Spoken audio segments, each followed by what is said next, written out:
الحمد لله رب العالمين والصلاة والسلام على خير خلقه سيدنا ومولانا محمد وآله وأصحابه أجمعين أما بعد.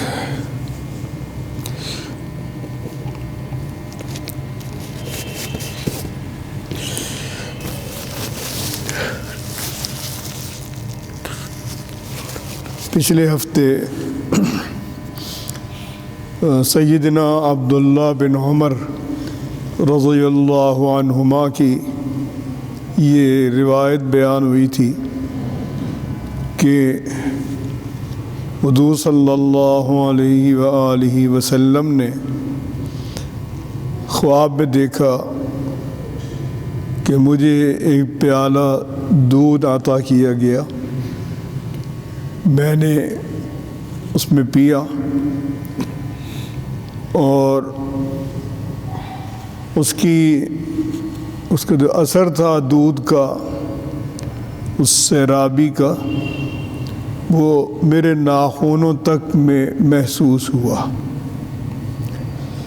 پھر جو باقی بچا وہ خواب میں ہی سیدنا عمر بن خطاب رضی اللہ عنہ کو عطا کر دیا.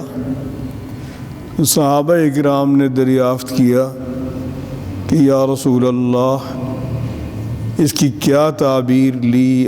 جناب نے فرمایا اس کی تعبیر لی علم سے، کہ جو اللہ نے حضور صلی اللہ علیہ وآلہ وسلم کو علم عطا کیا، وہ سیدنا عمر رضی اللہ عنہ کو بھی اس کا ایک حصہ عطا کیا.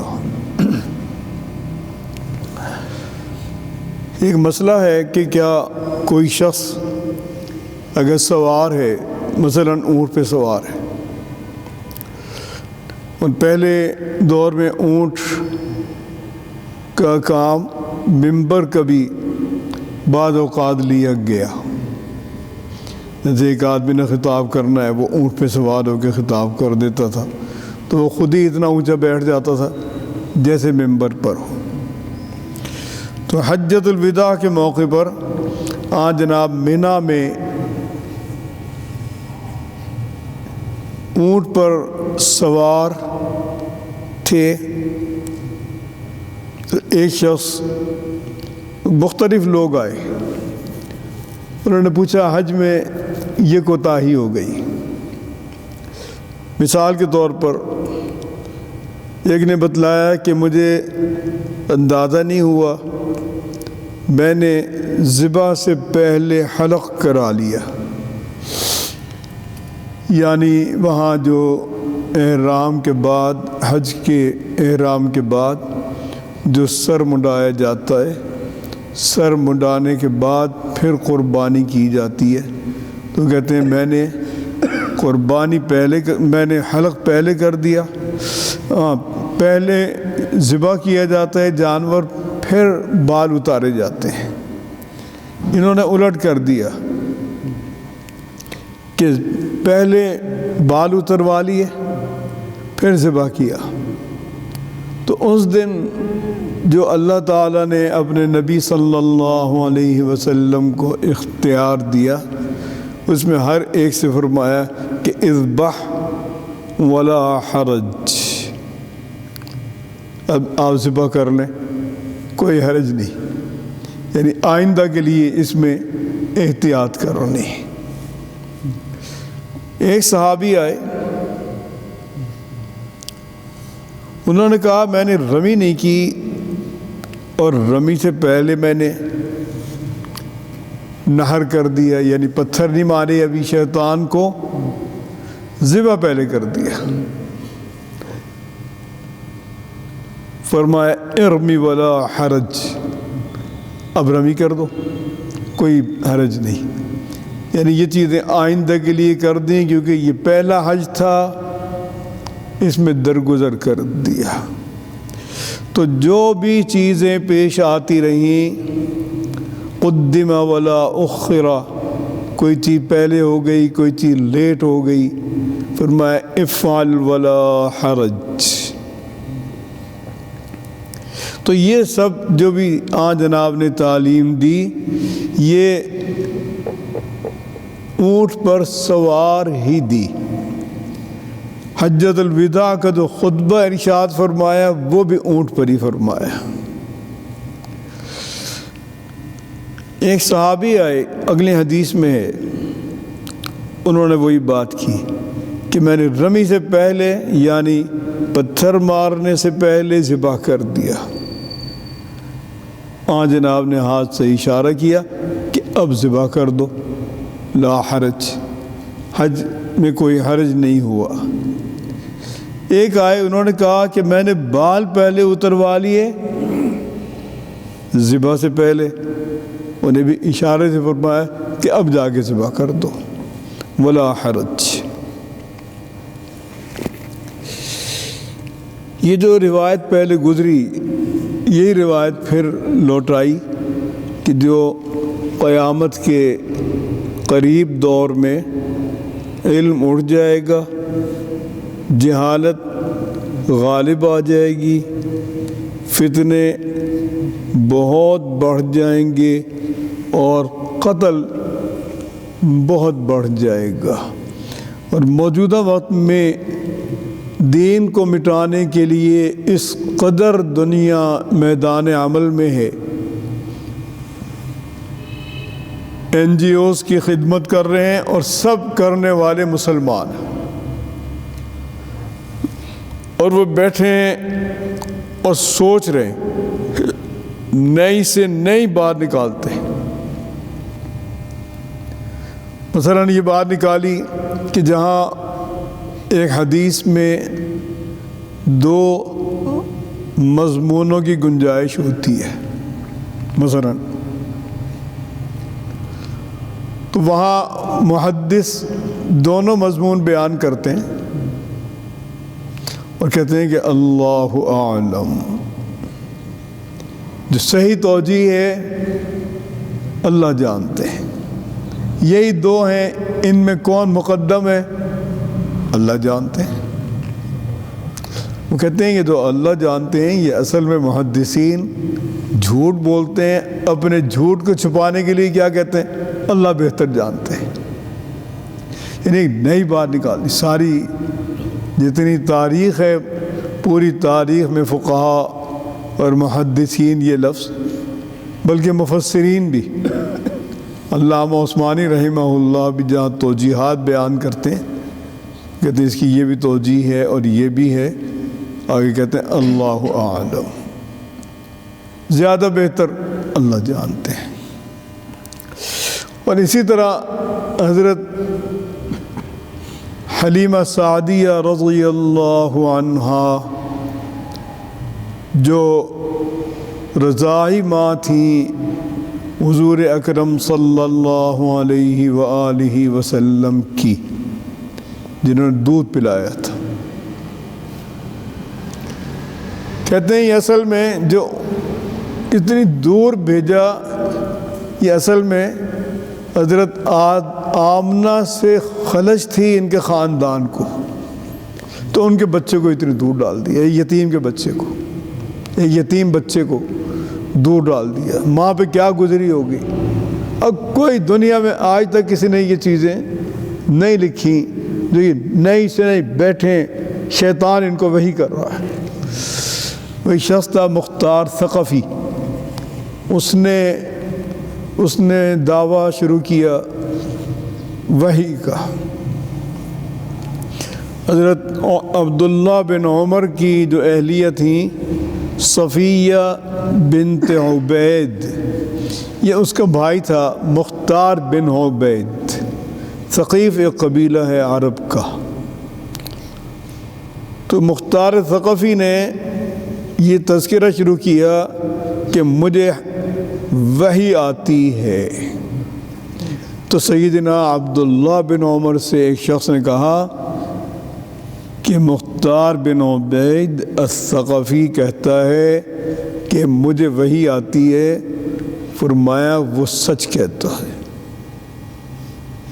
کیونکہ قرآن پاک میں ہے ان الشیاطین لیوحون الی اولیائہم لیجادلوکم، شیطان اپنے دوستوں کو وحی کرتا ہے، دل میں بات ڈالتا ہے، اس کو قدرت ہے کہ وہ دل میں بات ڈالتا ہے۔ تو شیطان دل میں بات ڈالتا ہے، مختار ثقفی کے بھی دل میں بات ڈالتا ہے، کیونکہ اب وہ اس طرف چل پڑا تھا۔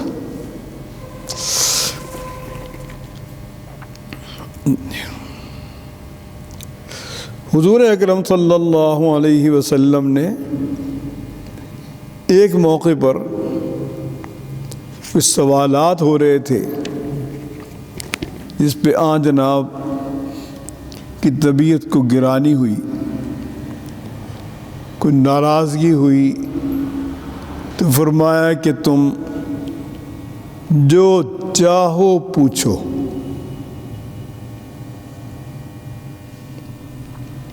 لیکن فرمایا ناراضگی میں، ایک صحابی یہ ناراضگی نہیں سمجھ سکے، انہوں نے پوچھا من ابی، میرے والد کون ہے؟ فرمایا حذیفہ۔ پھر کئی دفعہ فرمایا سلونی۔ سیدنا عمر رضی اللہ عنہ سمجھ گئے کہ یہ آن جناب کو کوئی ناراضگی ہوئی، تو وہ گھٹنوں کے بل بیٹھے اور انہوں نے یہ پڑھا رضینا باللہ ربا، ہم اللہ تعالیٰ پہ راضی ہیں کہ وہ ہمارے پروردگار ہیں، پرورش فرمانے والے ہیں، اور اسلام پہ راضی ہیں کہ اسلام ہمارا دین ہے، اور محمد صلی اللہ علیہ وسلم پر راضی ہیں کہ وہ ہمارے نبی ہیں۔ تو انہوں نے اس تدبیر سے آن جناب کو راضی کیا، اور آن جناب نے پھر بات اپنی یہ بات ختم کر دی۔ ابھی جو ابو حذیفہ کے بیٹے تھے عبداللہ، ان کو مسئلہ تھا کہ جاہلیت یعنی عہد نبوی سے پہلے سے لوگ انہیں کہتے تھے یہ حذیفہ کا بیٹا نہیں ہے۔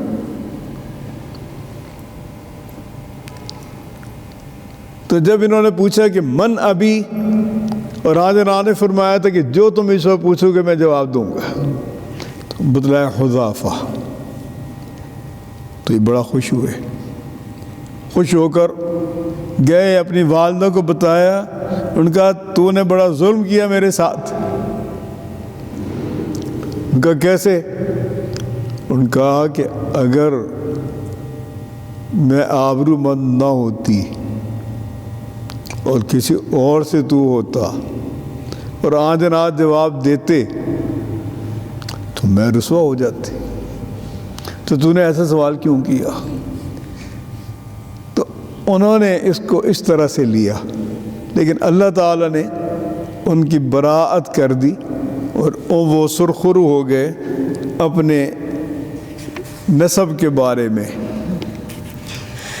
حضور اکرم صلی اللہ علیہ وسلم کی عادت مبارکہ بیان کی کہ آن جناب کسی مجمع میں جاتے تو 3 بار سلام کرتے، سامنے بھی، دائیں بھی، بائیں بھی۔ کوئی جملہ ارشاد فرماتے 2-3 مرتبہ ارشاد فرماتے تھے۔ اعادہا ثلاثاً، سامنے دائیں والوں کے لیے، بائیں والوں کے لیے۔ بہت زیادہ مجمع ہوتا تو کوئی آدمی ان جملوں کو باقاعدہ دہرانے کے لیے بھی متعین ہوتا تھا کہ جیسے آن جناب نے فرمایا وہی جملہ بڑے مجمع میں کچھ فاصلے والوں کے لیے کو دہرا دیتے تھے۔ حضور اکرم صلی اللہ علیہ وسلم کی یہ خصلت، یہ عادت مبارکہ حضرت انس رضی اللہ عنہ نے بھی بیان کی کہ کہ جناب جب کوئی جملہ ارشاد فرماتے 3 بار ارشاد فرماتے ہیں، اور یہاں تک تاکہ اس کو سمجھ لیا جائے۔ کسی بڑے مجمع میں جاتے تو بھی سلام کرتے 3 مرتبہ، سامنے بھی، دائیں بھی، بائیں بھی۔ حضور اکرم صلی اللہ علیہ وآلہ وسلم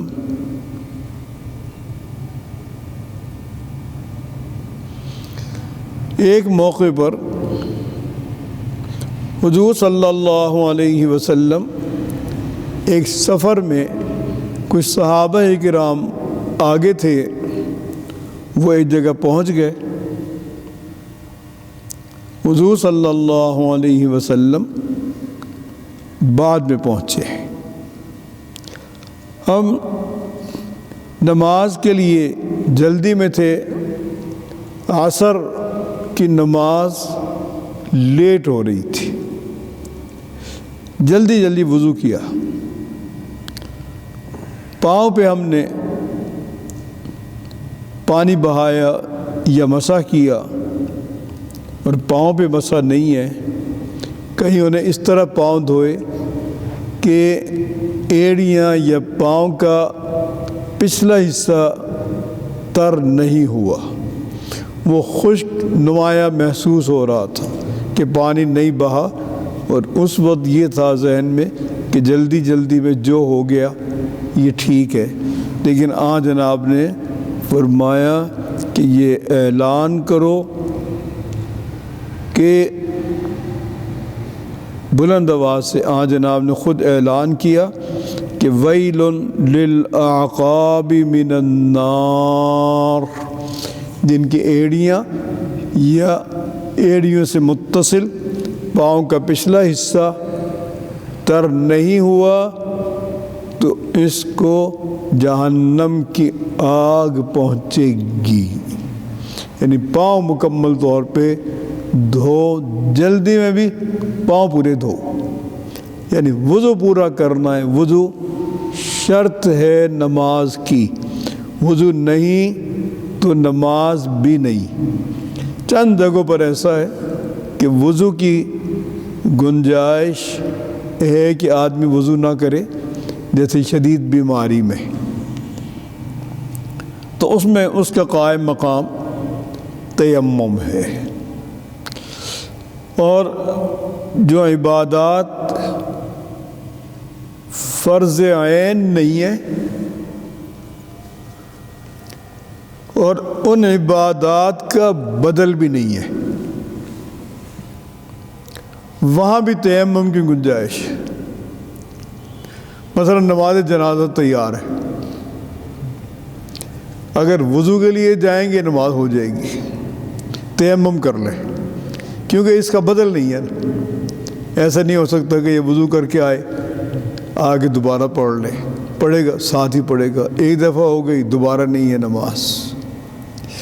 اسی طرح عید کی نماز میں بھی گنجائش ہے، کیونکہ عید کی نماز اگر نکل گئی تو اس کا بھی بدل نہیں ہے، قضا نہیں ہے۔ عید کی نماز تیار ہے، وضو کی کوئی جگہ نہیں، وضو کے لیے جائے گا نماز نکل جائے گی، فٹافٹ تیمم کرے اور نماز میں شامل ہو جائے، کیونکہ اس کا بدل نہیں ہے۔ باقی جیسے فرض نماز ہے، اگر جماعت نکل رہی ہے اس کا بدل ہے، تنہا نماز پڑھ لے۔ قضا ہو رہی ہے اس کا بھی بدل ہے، قضا پڑھ لے۔ جہاں بدل موجود ہے وہاں یہ سہولت موجود نہیں، اور سہولت آتی ہے عذر میں۔ جہاں معذور ہے، شدید بخار ہے، وضو کرے گا بخار بڑھ جائے گا، نمونیا ہے، ڈاکٹر نے پانی سے منع کر دیا، اس میں گنجائش ہے، اس میں وہ تیمم کر سکتا ہے۔ اور بعض دفعہ بیماری اس نوعیت کی ہوتی ہے کہ والعیاذ باللہ ایک عاجزی ہوتی ہے، یعنی آدمی بے بس ہے، اٹھا نہیں جا رہا کہ وہ وضو کرے، شدید بخار ہے، شدید بیماری سے اٹھا ہے، اس میں بھی گنجائش ہے کہ وہ تیمم کرے۔ حضور اکرم صلی اللہ علیہ وسلم نے تعلیم دی کہ اپنی اگر باندھی ہے اسے بھی تعلیم دو، اپنے گھر والوں کو بھی تعلیم دو۔ ارشاد ہوا کہ 3 لوگ ایسے ہیں جن کو دوہرا اجر ہے ان کے عمل پر۔ ایک شخص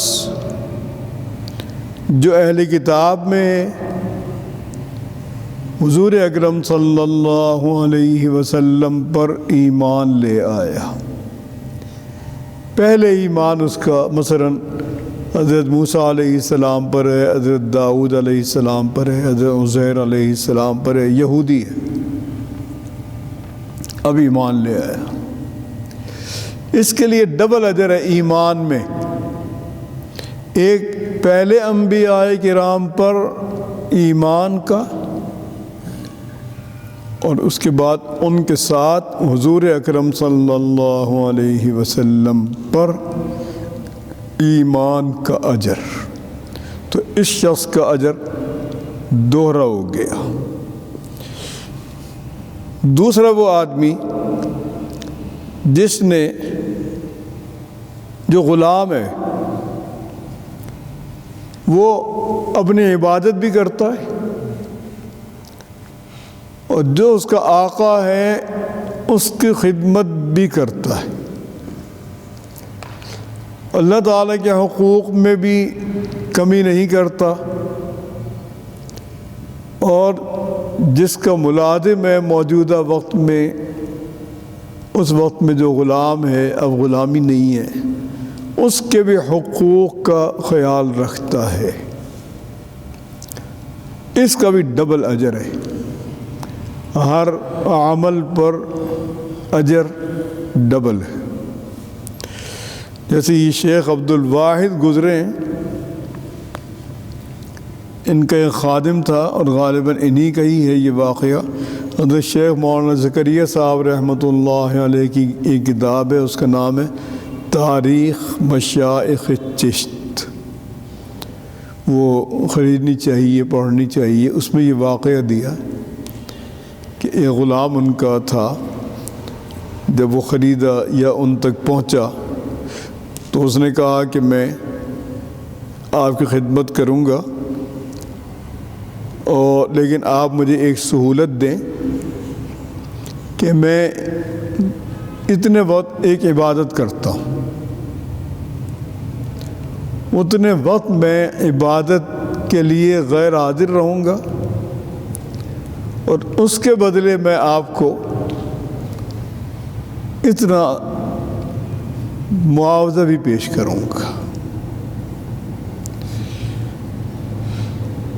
تو یہ جاتا تھا، وقت پہ جاتا تھا اور وقت پر ہی واپس آ جاتا تھا۔ حضرت شیخ کو جستجو ہوئی، ایک دن اس کے پیچھے پیچھے چلے گئے، وہاں پہنچے ہیں تو یہ آدمی ایک مزار پر گیا، وہاں اس نے اللہ تعالیٰ کی عبادت کی، ان کے لیے ایصال ثواب کیا، پھر دعا کی کہ پروردگار مجھے اتنے پیسے چاہیے، اتنی چاندی چاہیے یا سونا چاہیے جو اس زمانے میں سکہ تھا اس کے برابر۔ تو انہوں نے دیکھا کہ اس کی ہتھیلی میں وہ پیسے آ گئے۔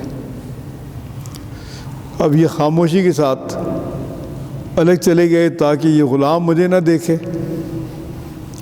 وہ غلام واپس چلا گیا۔ جب یہ باہر نکلے ہیں تو انہیں راستہ سمجھ میں نہ آئے، معلومات کی تو پتہ چلا یہ تو بہت دور شہر میں آئے ہوئے ہیں، دوسرے شہر میں۔ اس کو اللہ نے طی عرض کیا ہوا تھا، زمین سمٹ جاتی تھی، مختصر وقت میں زیادہ سفر کرتا تھا۔ پھر یہ واپس آ گئے، واپس آ کر انہوں نے اس شخص کو آزاد کر دیا۔ انہوں نے سمجھا یہ کوئی اس کو اہمیت ہے اللہ کے دربار میں۔ اور انہیں گئی ہے، انہوں نے ایک دفعہ دعا کی کہ پروردگار آخرت میں میری بیوی کون ہوگی؟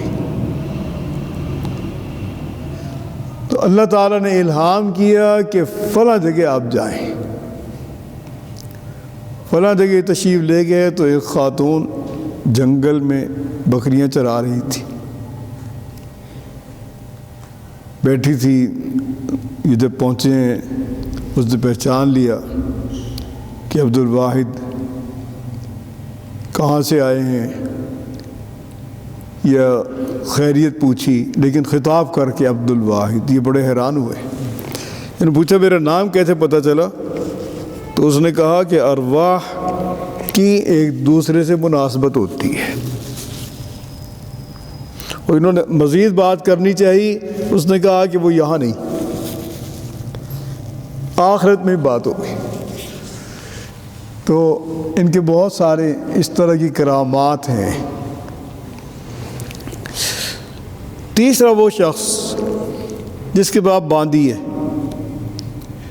اس نے اس کو ادبی تعلیم دی، یعنی سلیقہ دیا، گفتگو کا سلیقہ، رہن سہن کا سلیقہ، علم دیا، اور پھر اس سے شادی کر لی، یعنی اس کو آزاد کر کے اس کو بیوی بنا لیا۔ تو وہ غلامی سے نکل گئی، علم بھی مل گیا، سلیقہ بھی رہن سہن کا مل گیا۔ اس آدمی کے لیے بھی جو اس نے عمل کیا یا جو عمل کرے گا ڈبل اجر ہے۔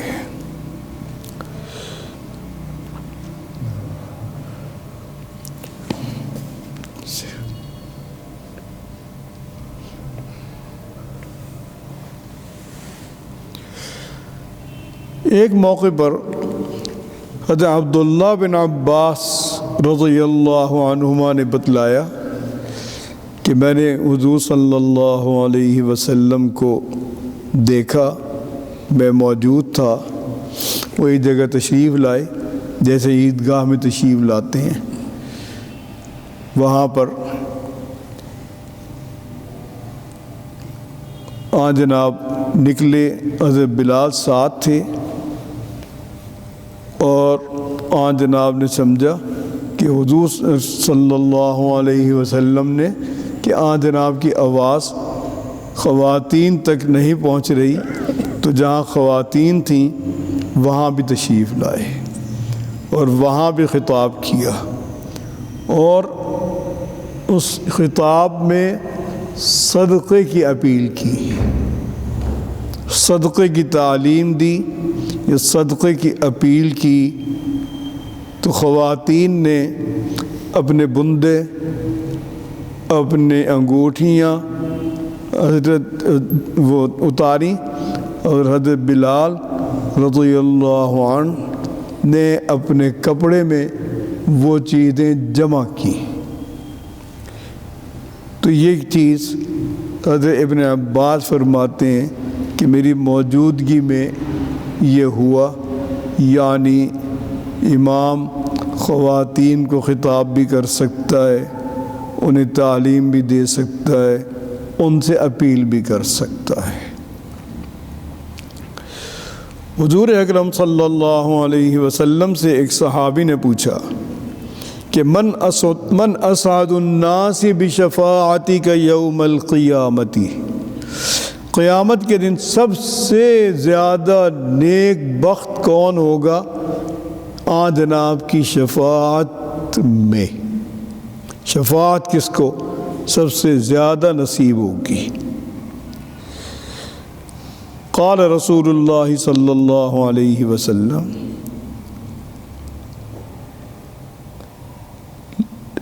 سیدنا آقائے نامدار حضرت محمد صلی اللہ علیہ وسلم نے فرمایا کہ اے ابو ہریرہ، کیونکہ یہی سوال کرنے والے تھے، میرا گمان تھا کہ اس بارے میں کوئی مجھ سے دریافت نہیں کرے گا، اول منک لما رأیت من حرصک علی الحدیث، میرا گمان یہی تھا کہ آپ ہی اس بارے میں پوچھیں گے، کیونکہ جو آپ کی ایک حرص اور ایک طلب ہے حدیث میں، کیونکہ ان کا دورانیہ کم ہے لیکن احادیث سب سے زیادہ ہیں، کیونکہ یہ احادیث کو ہر چیز کو نوٹ کر لیتے تھے، لکھ بھی لیتے تھے، اور زیادہ تر چیزیں یاد کرتے تھے لیکن لکھتے بھی تھے۔ اور حضرت عبداللہ بن عمرو بن عاص سنتے تھے اور لکھتے تھے، تو ان کی احادیث بھی بہت زیادہ ہیں۔ اور سیدنا ابو ہریرہ خود فرماتے ہیں کہ ان کی احادیث مجھ سے اس لیے زیادہ ہیں کہ میں صرف یاد کرتا تھا اور وہ لکھتے بھی تھے۔ تو سب سے زیادہ جو آدمی شفاعت کا مستحق ہوگا وہ ہے جو کہے لا الہ الا اللہ من قلبہ، اپنے دل سے، جس نے کلمہ طیبہ پڑھا اخلاص سے، دل کی گہرائی سے، ایمان کے خیال سے، اپنے دل سے، اپنی زبان سے، تو وہ آدمی میری شفاعت کا سب سے زیادہ مستحق ہوگا۔ اب جتنا جس کا تعلق ہے اللہ سے، وہ اسی درجے میں منزل بمنزل بڑھتا چلا جائے گا۔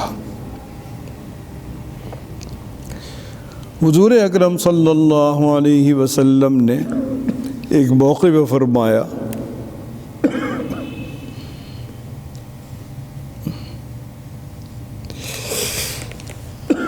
نہیں بلکہ اس طرح سے ہے، سیدنا عمر بن عبدالعزیز رحمۃ اللہ علیہ نے ابو بکر بن حزم رضی اللہ عنہ، یہ ایک تابعی ہیں، ان کو لکھا، یہ صحابی ہیں ابو بکر بن حزم، کہ آپ احادیث پر غور کریں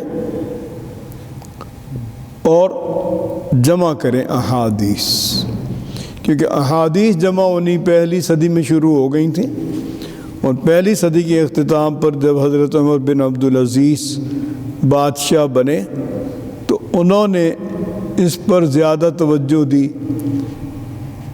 زہری رحمۃ اللہ علیہ کو بھی لکھا کہ آپ احادیث جمع کریں، اور سیدنا ابو بکر بن حزم کو بھی لکھا کہ آپ اس پہ غور کریں، جمع کریں، اور فرمایا کہ مجھے اندیشہ ہے کہ علم اٹھ جائے، علماء چلے جائیں، پھر مسائل پیدا ہو جائیں گے۔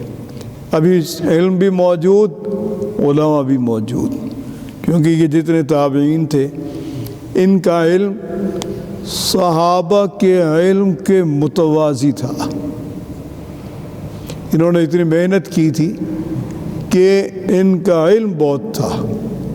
جب حضرت علقمہ خطاب کرتے تھے تو صحابہ اکرام کہتے تھے کہ یہ تابعی ہیں لیکن ہم ان سے زائد علم نہیں رکھتے، اور حضرت سعید بن مسیب کو سیدنا عمر رضی اللہ عنہ سے بہت محبت تھی، بہت تعلق تھا، وہ ان سے متعلق جتنی چیزیں ہیں انہوں نے اس قدر چیزیں جمع کی کہ خود عبداللہ بن عمر بھی حضرت عمر سے اتنی واقفیت نہیں رکھتے تھے، انہیں بھی بہت سے مسائل میں ان سے رجوع کرنا پڑتا تھا کہ اس موقع کے لیے کوئی روایت ان سے ہے، یا اس موقع پہ ان کا ایسے موقع پہ کیا عمل ہوتا تھا۔ تو انہوں نے فرمایا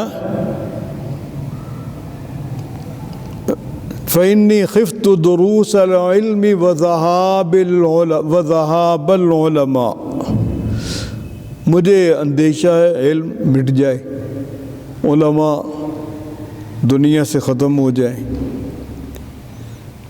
وَلَا تَقْبَلْ الا حدیث النبی صلی اللہ علیہ وسلم، آپ کوئی بات اور نہ اس میں شامل کیجئے، کوئی بات قبول نہ کیجئے سوائے حضور اکرم صلی اللہ علیہ وسلم کی حدیث کے۔ اور آن جناب کی حدیث کیا تھی؟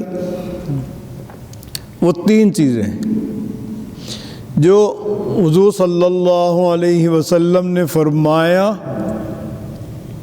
وہ بھی حدیث ہے، جو آن جناب نے عمل کیا صحابی اس کو نقل کرتے ہیں وہ بھی حدیث ہے، اور جو عمل آن جناب کے سامنے ہوا درا حالے کے آن جناب کے علم میں آیا اور آن جناب نے اس کو روکا نہیں اور رد نہیں کیا، یہ بھی حدیث۔ اور اس طرح سے جو احادیث ہیں، کل احادیث کی جو تعداد ہے وہ بنتی ہے 10,000 کے قریب لگ بھگ 10,000۔ اور یہ جو احادیث کی تعداد لاکھوں میں ہوئی، یہ بلحاظ نقل کرنے والوں کے، مثلاً جو اہل یمامہ میں تھے یا اہل یمن میں تھے، کوفے میں تھے، بصرے میں تھے، مدینہ منورہ میں، مکہ مکرمہ میں، یہاں جو محدثین تھے جب وہ حدیث بیان کرتے تھے تو انہوں نے پھر حدیث نام رکھا حضور صلی اللہ علیہ وسلم تک پہنچنے والے اسماء یا اشخاص کے نام، جمع وہ چیز جو آن جناب نے فرمائی۔ مثال کے طور پر جو معمر بن راشد ہیں، یہ شاگرد ہیں قتادہ بن دعامہ کے، اور قتادہ شاگرد ہیں حضرت انس کے، اور کہیں یہ شاگرد ہیں قتادہ بن دعامہ کے، اور قتادہ روایت کرتے ہیں ثابت بنانی سے اور وہ حضرت انس سے۔ اب جب ایک چیز قتادہ نے بیان کی اور انہوں نے بیان کی کہ ثابت بنانی نے مجھے یہ بتلایا اور انہوں نے حضرت انس کی یہ بات بتلائی، یہ ایک حدیث۔ جب وہی کلمات وہ کلمات قائم رہتے ہیں جو حدیث کے، سند بدل گئی، مثلا معمر کہتے ہیں کہ میں نے زہری سے سنا، زہری کہتے ہیں میں نے عروہ سے سنا، بلکہ ہشام سے سنا، ہشام کہتے ہیں میں نے عروہ سے سنا، عروہ کہتے ہیں میں نے حضرت عائشہ سے سنا۔ الفاظ وہی ہیں جو قتادہ نے نقل کیے یا معمر بن راشد نے نقل کیے قتادہ کے حوالے سے، یا معمر بن راشد نے نقل کیے زہری کے حوالے سے، الفاظ وہی ہیں۔ جیسے مثال کے طور پہ انما الاعمال بالنیات، لفظ یہی ہے، روایت کرنے والے 20 لوگ ہیں، اب یہ 20 حدیثیں ہو گئیں، کیونکہ یہ حدیث نام رکھتے ہیں متن اور سند، 2 چیزوں کا۔ تو اس میں انہوں نے فرمایا کہ حدیث کون سی لینی آپ نے، جو آپ احادیث النبی جمع کریں گے جو حضور صلی اللہ علیہ وسلم کی ہے۔ اب یہ بات ذہن میں رکھنی چاہیے کہ جو احادیث کی تعداد لاکھوں میں پہنچی تو حدیث یہ نام رکھتے ہیں حضور صلی اللہ علیہ وسلم کے قول کا، عمل کا یا تقریر کا۔ تقریر کا مطلب کہ ایک عمل آن جناب نے دیکھا، اس کو آن جناب کے علم میں آیا اور آن جناب نے برقرار چھوڑ دیا۔ برقرار چھوڑنے کا عربی میں نام ہے تقریر، برقرار چھوڑ دیا۔ اس حدیث کو کہتے ہیں مرفوع۔ حدیث مرفوع جب کوئی کہے گا تو مطلب ہے کہ یہ حضور اکرم صلی اللہ علیہ وآلہ وسلم کی ذات سے متعلق ہے، چاہے آن جناب کا ارشاد ہے تقریر ہے. یہی ایک سطح نیچے آ جائیں. صحابی کا قول، صحابی کا عمل، صحابہ کی تقریر. جو اہل علم صحابہ کرام تھے، اور ہر شخص فقیہ نہیں ہے صحابہ میں. فقہا ایسے ہیں جیسے آدمی ان کی گنتی کر سکتا ہے. وہ جو ارشاد فرماتے ہیں اسے کہتے ہیں یہ حدیث قولی ہے. جو عمل کیا اسے کہتے ہیں حدیث فعلی ہے. جو عمل ان کے سامنے ہوا، ان کے علم میں آ گیا، کہتے ہیں یہ تقریر ہے. اب صحابی کا بھی قول حدیث، صحابی کا عمل بھی حدیث، صحابہ کی تقریر بھی حدیث. تقریر کا مطلب برقرار چھوڑ دیا. لیکن اس پہ نوٹ دینا ہوگا یہ حدیث موقوف ہے. وہ نوٹ دے دیتے ہیں یہ موقوفاً یہ بات ہے، یعنی صحابی تک ہے. اسی طرح تابعین میں بھی ایک تابعی ایک چیز کہتے ہیں. حسن بصری فرماتے ہیں ایک چیز، ان کا قول لیا جائے گا، کہا جائے گا حسن بصری نے فرمایا، حدیث ہو گئی. حدیث قولی ہو گئی، قول ہے. ان کے سامنے یہ عمل ہوتا تھا، وہ جانتے تھے، منع نہیں فرماتے تھے، یہ تقریر ہو گئی. ان کا اپنا یہ عمل تھا، یہ فعلی ہو گئی. اس کا نوٹ دیں گے مقطوعاً ہے، یعنی یہ ان پر ہی رک گئی ہے بس. تو یہ سب ملا کے وہ تعداد ہوتی ہے جو آپ حضرات کے علم میں ہے. زیادہ تر اس میں حضور صلی اللہ علیہ وسلم کے اقوال، افعال یا تقریرات ہیں، اور وہ سب سے زیادہ ہیں، اور ان میں سب سے زیادہ احتیاط ہے، کیونکہ وہ مسائل کی بنیاد ہیں. اور جن مسائل میں جناب کی کوئی ہدایت موجود نہیں ہے اور صحابہ کرام کی ہدایت ہے، ان کی بھی اپنی ایک اہمیت ہے. ارشاد ہوا کہ وَلْيَفْشُ الْعِلْمَ. حضرت عمر بن عبدالعزیز نے تحریر فرمایا کہ علم میں جستجو کریں، تفتیش کریں، یعنی تلاش کریں. وَلْيَجْلِسُوا. بیٹھیں، مل کر بیٹھیں. حَتَّى يُعَلَّمَ مَن لَّا يَعْلَمُ. تاکہ جب اکٹھے بیٹھیں گے تو جو نہیں جانتا اس کو علم پہنچ جائے گا.